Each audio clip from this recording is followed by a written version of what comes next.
بہرحال حکم کیا ہے؟ برا خواب کسی سے مت بیان کرو. کیا برا خواب کسی سے مت بیان کرو. البتہ جب آپ بیدار ہو جائیں گے تو بائیں طرف تھو تھو تھو کریں. بائیں طرف اس لیے کہ شیطان بائیں طرف سے آتا ہے. اور اس وقت دعا پڑھ لے اللہم انی اعوذ بک من الشیطان وشر حاضر رؤیا. یا اللہ اس خواب کے شر سے اور شیطان کے شر سے میری حفاظت فرما. اور اگر اچھا خواب ہے تو الحمدللہ پڑھ لیں اور اچھے خواب کو بیان بھی کر سکیں دوسروں سے. برا خواب کسی سے نہ کہیں. پھر دوسری بات ہے کہ اگر کوئی شخص کسی کے پاس آئے اور اس نے خواب بتا دیا, کیا برا خواب بتا دیا, تو جس سے خواب بیان کرے گا اس کے ذمہ ہے کہ وہ بری تعبیر نہ دے, خطرناک تعبیر بالکل نہیں, اس کا احتیاط کرے اور اس سے کچھ اچھی تعبیر لے دے. حدیث میں ہے کہ جب تک تعبیر نہ دی جائے تو وہ پرندے کے پاؤں پر وہ خواب رہتا ہے. واللہ عالم اس کا کیا مطلب یہ لٹکا رہتا ہے. کیا لٹکا رہتا ہے. اس کی تعبیر ہی جب نہیں دی تو تعبیر اچھی دینی چاہیے. اور یہ روایتوں میں بھی آتا ہے کہ اللہ کے نبی صلی اللہ علیہ وسلم کی خدمت میں ایک شخص آیا. پہلے تو وہ دوسرے کی خدمت میں گیا, اس سے کہا میں نے یہ خواب دیکھا کہ میں بہت پانی پی رہا ہوں. اس نے کہا او کہیں پیٹ تو نہیں بڑھ گیا تمہارا؟ تو اس کے پیٹ میں تکلیف شروع ہو گئی. تو پھر رسول اللہ نے فرمایا ایسی تعبیر نہیں دینی چاہیے, ایسی تعبیر نہیں دینی چاہیے, اچھی تعبیر آپ نے دے دی. ایسے ایک خاتون آئی رسول اللہ کی خدمت میں, حضرت میرا شوہر سفر میں ہے, میں نے سفر میں خواب میں دیکھا یہ خواب. آپ نے فرمایا تمہارا شوہر بسلامت آئے گا. کیا میں نے خواب میں دیکھا میرے شوہر کا انتقال ہوا, تو وہ بسلامت آیا. پھر اگلے سال وہ پھر آئی, اس نے کہا حضرت میں نے خواب یہ دیکھا, میں بہت پریشان ہوں اور کوئی خط کتابت اس زمانے میں تو وہ بھی فون کو اگر تو سوال ہی نہیں. آپ نے فرمایا خواب ٹھیک ہے, تمہارا شوہر بسلامت آئے گا. کیا آئے گا؟ اس کے بعد وہ تیسرے سال آ گئی تو حضرت عائشہ صدیقہ رضی اللہ عنہا تھی وہاں, انہوں نے کہا تمہارے شوہر کا انتقال ہو گیا. کیا تو واقعی وہ آیا ہی نہیں. تو فرمایا کہ تعبیر اچھی دے دیا کرو. پھر دوسرا فرمایا کہ اگر اچھا خواب آپ نے دیکھا ہے تو ایسے شخص کے ساتھ ان کا تذکرہ نہیں کرنا چاہیے جو تمہارا حاسد ہو. کیا ہو؟ جس کو اچھا نہیں لگے تمہاری اچھی حالت, وہ تو کچھ الٹا کر دے گا. جیسے یوسف علیہ السلام کو فرمایا گیا لا تقصص رؤیاک علی اخوتک, آپ اپنا خواب اپنے بھائیوں سے بیان مت کر لیجئے, اس کو چھپا دیجیے. کیوں؟ وہ ضرور تمہارے خلاف کارروائی کریں گے. تو اگر ہم کسی ایسے دشمن کے سامنے ہم اپنا خواب بیان کریں گے اور معلوم ہو کہ یہ ضدی ہے, یہ حاسد ہے, تو اس کے سامنے ایسا خواب بیان نہیں کرنا چاہیے. ہاں اگر معلوم ہے یہ میرا خیر خواہ ہے, ہمدرد ہے اور صاحب علم ہے, صاحب علم, اسے خواب بیان کر سکتے ہیں. آج تو خوابوں کی دنیا ہے, لوگ اتنے خواب پوچھتے ہیں تو بہرحال وقت ضائع کرتے ہیں. تو خوابوں کی تعبیر بہت مشکل ہے, اس لیے آپ کبھی بھی خواب کی تعبیر کم از کم مجھ سے نہ پوچھیں. کبھی اندازہ بھی لگتا ہے. ایک آدمی نے مجھ سے خواب کا کہا میرا دادا بیمار ہے, دادا یا نانا, تو میں نے دیکھا خواب میں وہ کمرہ رو رہا ہے جس کمرے میں وہ رہتا ہے, تو آواز آ رہی در و دیوار سے رونے کی. تو میں نے کہا تمہارے اس کا انتقال ہونے والا ہے. کس کا ہے؟ دادا یا نانا ہے. اب تو مجھے یاد بھی نہیں کیا کہا تھا اس نے, انتقال ہونے والا ہے. بہرحال تو 2-4 دن ہو گئے, اس نے پھر فون کیا کہ اس کا تو انتقال ہو گیا. اب وہ تو میں نے تھوڑا ایک اندازہ لگایا.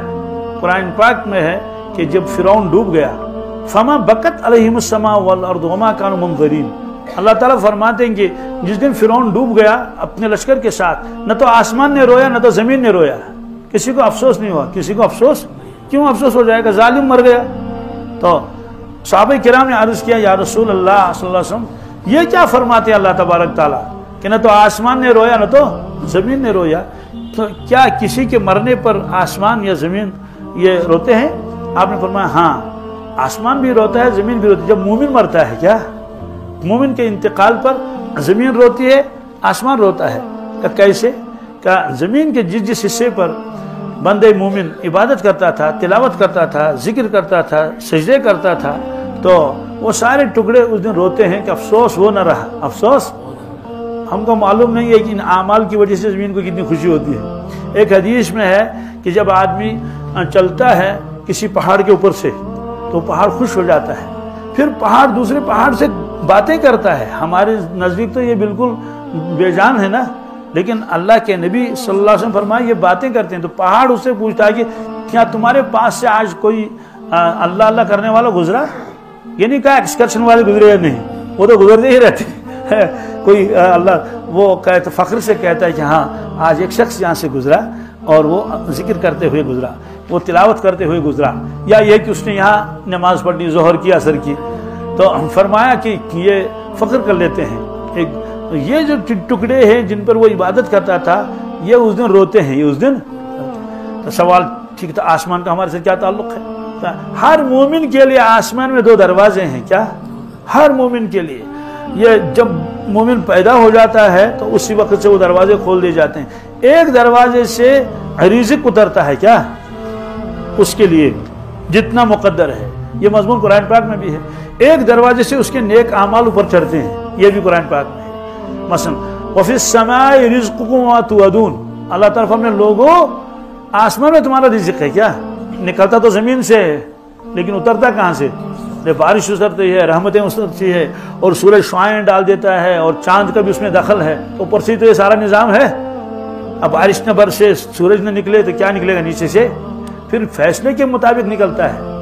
جس درخت کو اللہ تعالیٰ فرمائیں گے اتنا پھل تم نے نکلنا چاہیے اتنا نکلے گا، تو بہرحال فرمائیں کہ یہ دروازے کھلے رہتے ہیں اور نیک اعمال اوپر چڑھتے ہیں۔ الیہ یصعد الکلم الطیب والعمل الصالح یرفع، کلمہ طیب ادھر سے چڑھتا ہے اور اعمال صالح ادھر سے چڑھتے ہیں۔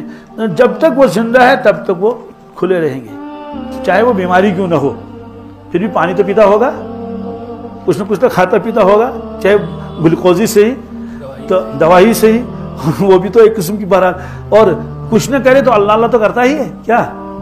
بیمار ہی ہے اللہ، اس سے معلوم ہے کہ بیمار جو ہوگا بستر پر وہ بھی اللہ اللہ کرنا چاہیے اور پکار رہا ہے یہ۔ تو جب اس کا انتقال ہو جاتا ہے یہ دونوں دروازے بند کر دیے جاتے، دونوں دروازے روتے ہیں، کیا؟ افسوس وہ شخص نہ رہا، اب قیامت تک وہ دروازے کھلیں گے نہیں۔ تو بہرحال میں نے اس جوان کو بتایا کہ اسی آیت سے میں نے کہا جب اس کو وہ رو رہے تھے اس کی وہ در و دیوار، تو اس کے فراق میں، کس میں؟ فراق میں رو رہے، تو خواب میں دکھایا گیا، تو اس کا مطلب اس کا انتقال ہو جائے گا۔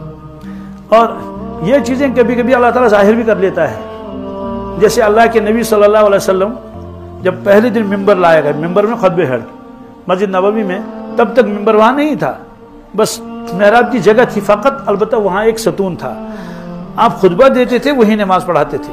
پھر جب وہ خطبے کی سیڑھی لائی گئی ممبر، آپ نے اس کو تھوڑا سا دور رکھا، اتنا دور جیسے اس دیوار سے لے کر اس دیوار تک ہے، اتنا فاصلے سے دور رکھا۔ بھائی آپ یہاں نماز پڑھا رہے تھے تو جمعہ کے دن آپ گئے پھر خطبہ دینے کے لیے یہاں، کیوں؟ پبلک زیادہ آئی تھی، پبلک جمعہ کے دن دور دور سے لوگ آتے تھے، تو آپ نے چاہا کہ ہم ذرا بیچ میں اس کو ممبر کو رکھیں تاکہ آواز ادھر بھی جائے ادھر بھی جائے۔ تو خطبے کے دوران جو رونے کی آواز آئی اور وہ آواز جو ہے وہ اونچی ہوتی گئی اونچی ہوتی گئی، یہاں تک کہ پورے مجمع نے اس آواز کو سن لیا۔ تو اللہ کے نبی صلی اللہ علیہ وسلم نے سن لیا۔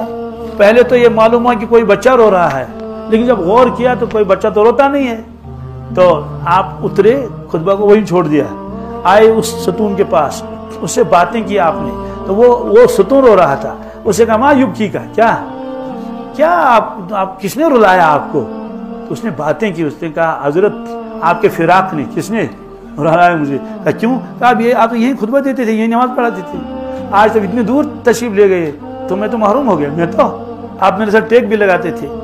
آپ نے اس کو ایسے گلے لگایا، حدیث میں پہلے اس کے اوپر اپنا دست مبارک پھیرا تو اس کا رونا بند ہو گیا۔ پھر آپ نے فرمایا اگر چاہو تو ہم آپ کو نکالیں گے یہاں سے اور باہر کھیت میں آپ کو پھر دوبارہ رکھیں گے اور بوئیں گے اور آپ کا جو ہے وہ ہو جائے گا، پھر درخت بنے گا، کیا؟ اور قیامت تک سوکھو گے نہیں، قیامت تک، اگر چاہو تو جنت میں جاؤ۔ اس نے کہا حضرت دنیا فانی ہے، کیا؟ واہ سبحان اللہ، کیا عقل مندی ہے نا؟ دیکھو دنیا فانی ہے، ایک دن تو فنا ہونا ہی ہے، تو مجھے کیا کرنا ہے؟ مجھے جنت میں بھیج دیجیے۔ کس میں؟ آپ نے فرمایا صحابہ کرام سے اس ستون کو نکالو، ستون کو نکالو اور اس کو دفن کر لو۔ کیا کرو؟